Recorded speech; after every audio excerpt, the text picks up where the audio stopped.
আমরা প্রত্যেকে চাই অন্যরা আমাদের ভালোবাসুক, অন্যরা আমাদের সম্মান করুক, শ্রদ্ধা করুক। এরপরেও দেখবে কিছু মানুষের প্রচুর অর্থ আছে, তারপরেও সম্মান নেই। একটা নেগলেক্টেড পারসন হিসেবে এই সমাজে তারা বেঁচে থাকে। নিজেকে যদি অপদার্থ তৈরি করতে না চাও, আজকের আলোচনার 10টি পয়েন্ট মন দিয়ে শোনো এবং জীবনে সেগুলোকে অ্যাপ্লাই করে চলো। এই সমাজের প্রত্যেকটা মানুষ তোমাকে সম্মান করতে বাধ্য থাকবে, বাধ্য হবে তারা তোমার সম্মান করতে।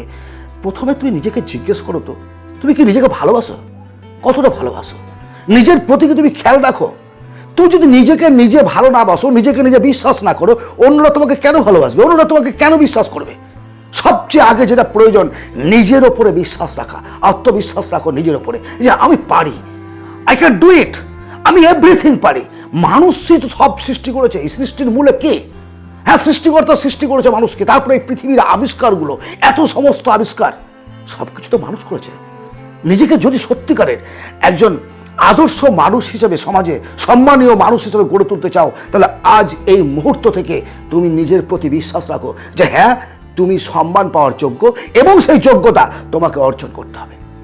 তুমি যেটা চাও সেটা অন্যকে দিতে হবে। তুমি কি চাও? সম্মান চাও? তুমি কি অন্যকে সম্মান দাও? লঘুগুরু জ্ঞান তোমার আছে?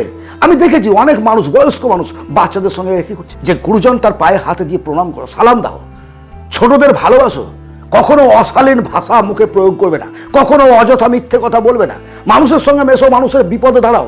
যদি নিজেকে একজন প্রকাশ করতে চাও আদর্শ মানুষ হিসেবে, মানুষের বিপদে পাশে দাঁড়াতে হবে। একজন মানুষ তোমাকে কেন ভালোবাসবে, কেন প্রাধান্য দেবে? তোমার কিছু তো সোসাইটির প্রতি দায়বদ্ধতা আছে, সেই দায়বদ্ধতা তোমাকে রক্ষা করতে হবে। ভদ্রতা বজায় রাখো, ভদ্রতা বজায় রাখো। লঘুগুরু তার জ্ঞান নাই, সমাজে কাকে কি কথা বলতে হয় জানে না, এরা আবার সম্মান চাই। কিউরিসিটি, কোশ্চেন, মনের মধ্যে একটা কোশ্চেন থাকা উচিত প্রত্যেকটা মানুষের মধ্যে, ছাত্র থেকে বৃদ্ধ পর্যন্ত। কেন? যতক্ষণ পর্যন্ত না তোমার ভেতরে কেনটা জাগবে, ততক্ষণ তুমি জীবনে ডেভেলপ করতে পারবে না। পাওয়ার, নিজের ওপর তো পাওয়ার তৈরি করতে হয়। সে পাওয়ারটা, আচ্ছা মনে হয় যে বিদ্যুতের সুইচ দেওয়ার পর ফ্যানটা বন করে ঘুরছে, কেন ঘুরছে? আমরা জানি, আমরা পড়েছি বিজ্ঞানে, কিন্তু তারপরেও কিউরিসিটি এসছে যে তার ভেতরে বেয়ারিং, বল, কিভাবে কয়েলগুলো বাঁধা আছে, একবার জানার আকাঙ্ক্ষা। আরে তোমাকে মাস্টার পিস হওয়ার প্রয়োজন নেই, কিন্তু কিছু জ্ঞান তো তোমার থাকতে হবে, কিছু নলেজ তো থাকতে হবে। আমি জাস্ট একটা উদাহরণ দিলাম। তুমি একটা ঝর্ণা দেখতে যাচ্ছ, ঝর্ণা উপভোগ করছো, কিন্তু ঝর্ণা যেখানে সৃষ্টি হয়েছে সেই ঝর্ণাটা কীভাবে সেখানে সৃষ্টি হয়েছে সেটা তুমি ভাবছো না। একটা ঐতিহাসিক বাড়ি দেখতে যাচ্ছ, দেখছো, আনন্দ করছো, ছবি তুলছো, যা করছো, সেলফি নিচ্ছ, বাট একবারও মনের মধ্যে প্রশ্ন জাগছে না যে এই রাজবাড়িতেই কি মহারাজ ছিলেন মহারানীকে নিয়ে? এই রাজবাড়িতে কি একটা বিভিন্ন লোক এসে দেখা করতো মহারাজের সঙ্গে, আসর বসতো? এইসব প্রশ্নগুলো কি কখনো নিজেকে করেছো? প্রশ্ন করো, প্রশ্নের জন্যই তো তোমার কাছে উত্তরগুলো আসবে। যত বেশি প্রশ্ন করবে তত উত্তর তোমার কাছে আসবে, তত তোমার নলেজ বাড়বে। নলেজের মানুষ সম্মান দেয়। Always be smile. হ্যাঁ, তাই বলে একটা মরা বাড়িতে গিয়ে খিলখিল করে হাসলে হবে না বন্ধু। জীবনে যদি ভালোবাসা পেতে চাও, সম্মান পেতে চাও, মুখে হাসি রাখো। তোমার বাড়িতে কত যন্ত্রণা আছে, তোমার কত টাকা লোন, তোমাকে কতজন মানুষ আজকে তিরস্কার করেছে, তুমি একটা নতুন মানুষের সঙ্গে যখন মিশতে যাবে, কথা বলতে যাবে, তারা কিন্তু সেই কথাটা ভাববে না। তারা দেখবে তোমার মুখে হাসি। একটা গোমরা মুখ মানুষকে কেউ পছন্দ করে। তুমি দেখবে কোনো একটা অনুষ্ঠান বাড়িতে, বিয়ে বাড়িতে, যেখানে তুমি যাচ্ছ, দেখবে যে মানুষটা একটু জলি টাইপের, যে খুব হাসি খুশি ছটফট একটা মানুষ, তার সঙ্গে সবাই কিন্তু সাক্ষাৎ করতে চাই, তার সঙ্গে বন্ধুত্ব করতে চাই। কিন্তু যে মানুষটা গোমরা মুখে একটা কোনায় গিয়ে বসে আছে, মোবাইল ঘাটছে, টুংটুং করে, দেখবে তার কাছে কেউ যায় না, জিজ্ঞেস করতে যায় না তাকে। সো স্মাইল এবং চোখে চোখ রেখে কথা বলার ক্ষমতা তৈরি করো। আমরা যখন কেউ প্রশ্ন করে, একটা অন্য কোথাও গেলাম, সে জিজ্ঞেস করতে পারে বাড়ি কোথায়, সাইডে দেখে ওই জায়গায় তুমি কী করো, মানে মুখের দিকে তাকাতে লজ্জা পাচ্ছে। চোখে চোখ রেখে কথা বলো। হ্যাঁ, চোখে চোখ রেখে কথা বলো মানে এই নয় যে তুমি সারাক্ষণ তার চোখের দিকে তাকিয়ে দেখবে একটা সুন্দরী মেয়ে, তার সঙ্গে গল্প করছো, আর চোখে চোখ রেখে তোমাকে বেয়াদব বলবে। আমি বলেছি ত্রিভুজের মতো করে এই যে মুখ আর এই কপাল, এটা ত্রিভুজে, কখনো কপালে এখানে তাকাও, কখনো নাকের ডগায়, কখনো চোখে, কখনো ঠোঁটে, তাহলেই বুঝতে পারবে সে যে আমার দিকে তাকিয়ে কনসেন্ট্রেশন রাখতে হবে। মোট কথা, তুমি যার সঙ্গে গল্প করছো তার দিকে মনোযোগী হতে হবে।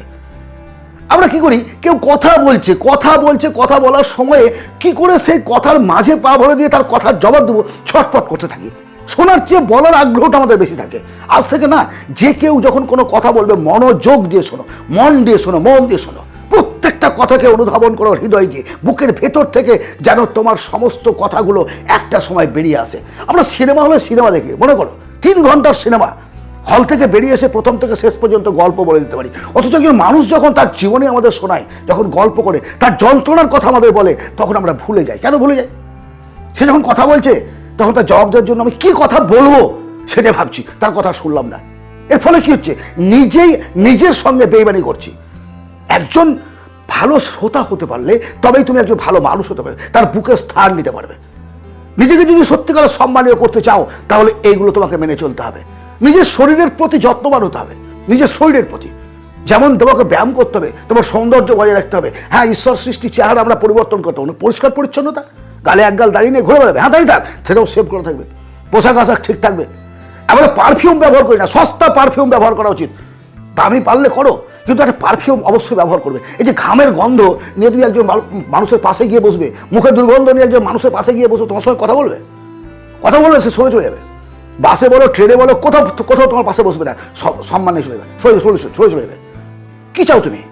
বন্ধুত্ব চাও, সম্মান চাও, নিজেকে একটা ব্র্যান্ড তৈরি করো, নিজে একটা ব্র্যান্ড তৈরি করো এবং চেষ্টা করবে ওই একই টাইপের সেন্ট সারা জীবন ব্যবহার করতে, যেন বুঝতে পারে তোমার সেন্টের গন্ধে, যেন বুঝতে পারে পারফিউমের গন্ধে বুঝতে পারে হ্যাঁ বস এসছেন, বা দাদা এসছেন, বা ভাই এসছেন, বা ভাইপো এসছেন, বা কাকা এসছেন। ইয়েস, এটি পার্সোনালিটি। দামি পোশাক পরতে হবে না, কিন্তু পোশাকটা তো একটু আয়রন করা যায়। তুমি যেখানে যাচ্ছ একটা ছেঁড়া জুতো পরে, ছেঁড়া প্যান্ট পরে, এ কি বেয়াদবি? আর তারপর তোমার সম্মান চাইছো? একটা অ্যাট্রাকশন থাকতে হবে, লুকিং থাকতে হবে, ব্র্যান্ড ঠিক থাকতে হবে। আজকাল গেট আপটার দাম বেশি, গেট আপের পরে তারপরে ভেতরের প্রোডাক্ট সম্পর্কে আমরা জানি, কিন্তু প্রথমত গেট আপ দেখি, সেই গেট আপ তৈরি করো। ভদ্রতা আমরা জানি না, বাসে ট্রেনে ট্রামে দেখেছি একজন বয়স্ক লোক পাশে দাঁড়িয়ে আছে, একটা ইয়ং ছেলে বসে বসে মোবাইল ঘাটতে, তাকে সিটটা দেয় না। একটা প্রেগনেন্ট মাদার দাঁড়িয়ে আছে, তাকে সিট ছেড়ে দেয় না। এগুলো তো ন্যূনতম, এটা সামান্য একটা কাজ, এগুলো কঠিন কিছু নয়। তাকে যদি সিটটা ছেড়ে দেওয়া হয় খুব বেশি ক্ষতি হয়ে যাবে, খুব বেশি ক্ষতি হবে, কিছু না। এগুলো তোমাকে করতে হবে। নিজের পরিবারের প্রতি ভালোবাসা রাখতে হবে, নিজের পরিবারের প্রতি। আমি আমার পরিবারটাকে যদি সুখে রাখতে না পারি, আমি অন্যের পরিবার কিভাবে ভালো রাখবো বলো? কিভাবে ভালো রাখবো? আমার পরিবারের সারাদিন অশান্তি, আর অন্যের বাড়ির অশান্তি আমি মেটাতে যাচ্ছি, লোকাল পাতা দেবে? তোমাকেই তো লোকে অনুসরণ করবে যে তুমি কেমনভাবে চলছো, তোমার কথাবার্তা কেমন, তোমার পরিবারকে তুমি কীভাবে সময় দাও, তোমার ছেলে মেয়ের সঙ্গে কেমন মেশো, তোমার বাবা মাকে তুমি কেমন ভালোবাসো, তবে না তুমি অন্যের কাছে গিয়ে বিচার করতে পারবে। নিজের বিচার তুমি করছো না, তুমি অন্যের বিচার করতে চাচ্ছ। আজ থেকে পরিবারকে ভালোবাসো, পরিবারের প্রতি সময় দাও, নিজের শরীরের প্রতি সময় দাও। দার্শনিকতা, ভণ্ডামি, চলার পথের এই যে কৃত্রিমতা, এই সমস্তগুলোকে বিসর্জন দাও। মিথ্যে কথা এমন একটা জিনিস, তুমি জানো যে আমরা যে মিথ্যে অনেক সময় নিজেকে মহান দেখানোর জন্য মিথ্যে বলে ফেলি, কিন্তু একটা মিথ্যে কথা বলার পরে কতটা ভাবতে হয়, সেই মিথ্যেটাকে মনে রাখতে হয়। যে দুবার তিনবার চতুর্থবার যখন আমার সঙ্গে দেখা হয়, যেন একই কথা বারবার বলতে হয়, একই কথা যেন বলি, অন্য কথা বলে দিলে ধরা পড়ে যাবো। মিথ্যে কথাকে ঢাকার জন্য আরো হাজারটা মিথ্যে কথা বলতে হয়। কি প্রয়োজন বলো আমাকে, কি প্রয়োজন? হ্যাঁ, তাহলে মুখের সামনে অপমান করে দেওয়ার প্রয়োজন নেই, কিন্তু অযথা মিথ্যে বানিয়ে নিজেকে মহান দেখানোর জন্য মিথ্যে কথা বলবে না, এটা অনেকেই বলে। প্রয়োজন কি? দরকার নেই। তুমি তাই, তোমার যে ন্যাচারাল জিনিসটা, সেইটাকে দেখে যারা ভালোবাসবে তারাই তোমার প্রকৃত বন্ধু, তারাই তোর প্রকৃত বন্ধু। এই পৃথিবীর প্রত্যেকটা মানুষ ইউনিক, কেউ কারো মতো নয়। আমি বহু ভিডিওতে এই কথাটা বলেছি। তাহলে অন্য জনকে নকল করতে গিয়ে তার মতো হতে যাওয়ার কেন তোমার বাসনা? তুমি তোমার মতো হও, তোমার নিজের জ্যোতি তুমি বার করো, দেখবে তোমাকে এই সমাজের প্রত্যেকটা মানুষ বুকে জড়িয়ে ধরবে, ভালোবাসবে, তাদের প্রতিটা বিপদে তোমাকে ডাকবে, আনন্দে ডাকবে, সব সময় তোমাকে ডাকবে। এটাই তো চাও তোমার জীবনে। অর্থের পাশাপাশি তো এটাও দরকার। অর্থ যেমন ইনকাম করতে হবে, যেমন ধনী হতে হবে, ফাইন্যান্সিয়াল ফ্রিডম লাইফ পেতে হবে, তেমনি সামাজিক স্বীকৃতি, সামাজিক সম্মান যেন থাকে। প্রয়োজন হলে ডেল কার্নেগির লেখা প্রতিপত্তি বন্ধু লাভ বইটি পড়ো, জীবনে বুঝতে পারবে তুমি যে জীবনটা কি, কিভাবে বন্ধু, কিভাবে সম্পত্তি, কিভাবে টাকা পয়সা আমরা ইনকাম করবো, কিভাবে সামাজিক স্বীকৃতি আদায় করবো। ইয়েস, আজকের এই আলোচনা যদি তোমাদের ভালো লাগে, একটা লাইক, সাবস্ক্রাইব করো, শেয়ার করো বন্ধু বান্ধবদের মধ্যে, এবং তাও জানুক একটা ভালো কাজ নিশ্চয়ই তুমি করতে পারো, একটা শেয়ার করে। ভালো থেকো, পরবর্তী ভিডিওতে আবার কথা হবে।